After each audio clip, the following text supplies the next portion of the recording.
देवशयनी एकादशी आध्यात्मिक रूप से अत्यंत शुभ और फलदायी मानी गई है। पद्म पुराण के अनुसार देवशयनी एकादशी के दिन विधि विधान से भगवान विष्णु की पूजा और व्रत करने से व्यक्ति को ऐसा पुण्य प्राप्त होता है जैसे उसने तीनों लोकों और त्रिदेवों की आराधना की हो। मान्यताओं के अनुसार एकादशी तिथि स्वयं भगवान श्री हरि विष्णु की परम तिथि है। एकादशी भगवान विष्णु से प्रकट देवी का स्वरूप है जिन्होंने मूर नामक राक्षस का वध किया था। देवशयनी एकादशी के दिन संपूर्ण ब्रह्मांड के पालनकर्ता श्री हरि विष्णु योग निद्रा में प्रवेश करते हैं। इस दिन यानी आषाढ़ मास शुक्ल पक्ष की एकादशी देवशयनी एकादशी से लेकर कार्तिक मास की शुक्ल पक्ष की एकादशी तक कुल 4 महीनों तक यह अवधि चातुर्मास कहलाती है। इस दौरान भगवान विष्णु विश्राम की अवस्था में रहते हैं। देवशयनी एकादशी को विष्णु शयनी एकादशी आदि कई नामों से जाना जाता है। इस तिथि से प्रारंभ चातुर्मास की अवधि में साधक व्रत रखकर प्रतिदिन सूर्योदय के समय स्नान से निवृत्त होकर भगवान विष्णु की आराधना करते हैं। देवशयनी एकादशी के दिन संकल्प के साथ चातुर्मास व्रत का प्रारंभ करना चाहिए। चातुर्मास के दौरान भगवान विष्णु का विश्राम ब्रह्मांडिक ऊर्जा की संतुलन के लिए होता है। आज भी कई लोग देवशयनी एकादशी से चातुर्मास का व्रत नियम संयम पूर्वक रखते हैं।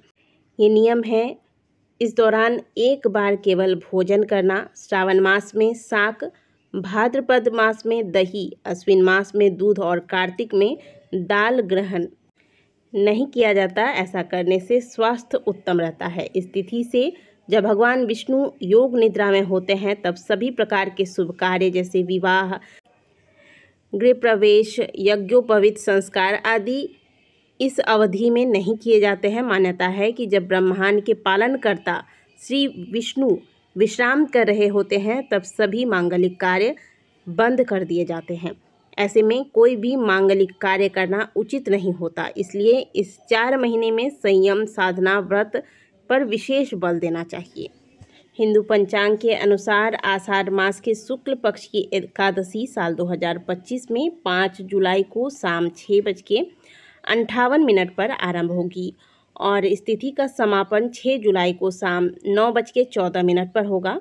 ऐसे में क्योंकि उदया तिथि में एकादशी 6 जुलाई को प्राप्त हो रही है तो इस बार देवशयनी एकादशी का व्रत 6 जुलाई को किया जाएगा।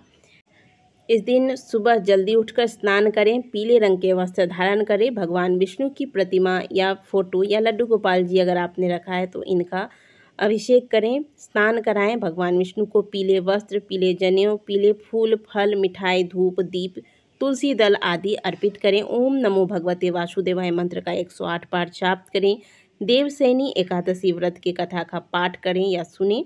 ब्राह्मणों और ज़रूरतमंदों को दान दक्षिणा देकर तामसिक चीज़ों से परहेज करें। इस दिन भूल कर भी चावल का सेवन ना करें और ना ही आज के दिन किसी को आप चावल दान करें। अगले दिन सूर्योदय से पहले जाके स्नान करें, भगवान को अन्न का भोग लगाएं, गौ माता को भोजन कराएं, ब्राह्मणों को दान दें। इसके बाद स्वयं व्रत का पालन करें। व्रत के पालन के दौरान आपको पालन के मुहूर्त का विशेष ध्यान रखना चाहिए। तो इस बार व्रत के पालन का जो मुहूर्त होगा वो होगा 7 जुलाई दिन सोमवार को प्रातःकाल 5:29 से लेकर प्रातःकाल 8:16 तक। इसी बीच व्रत का पारण आपको कर लेना है। व्रत के पारण में भी भोजन का ध्यान रखना चाहिए। व्रत के पारण का भोजन स्वयं के घर का हो और पवित्रता से बनाया हुआ भोजन हो। देवशयनी एकादशी पर भगवान की पूजा अर्चना करके भगवान से प्रार्थना करें कि हे देव, आपके सोने से विश्व सोता है, आपके जागने से विश्व जागता है। जो लोग चातुर्मास का व्रत रखते हैं उन्हें देवशयनी एकादशी से ही यह व्रत आरंभ कर देना चाहिए। यदि किसी वजह से आप देवशयनी एकादशी पर यह व्रत आरंभ नहीं कर पाए हैं तो ऐसे में आषाढ़ मास की पूर्णिमा तिथि से चातुर्मास का व्रत इस बार देवशयनी एकादशी 6 जुलाई को पड़ रही है और इसी दिन से चातुर्मास का व्रत भी आरंभ किया जाएगा। चातुर्मास के नियमों में पहला नियम होता है भूमि शयन का, यानी कि इन 4 महीनों में भूमि पर शयन किया जाता है, नाखून व बाल नहीं काटे जाते हैं तथा एक समय भोजन किया जाता है।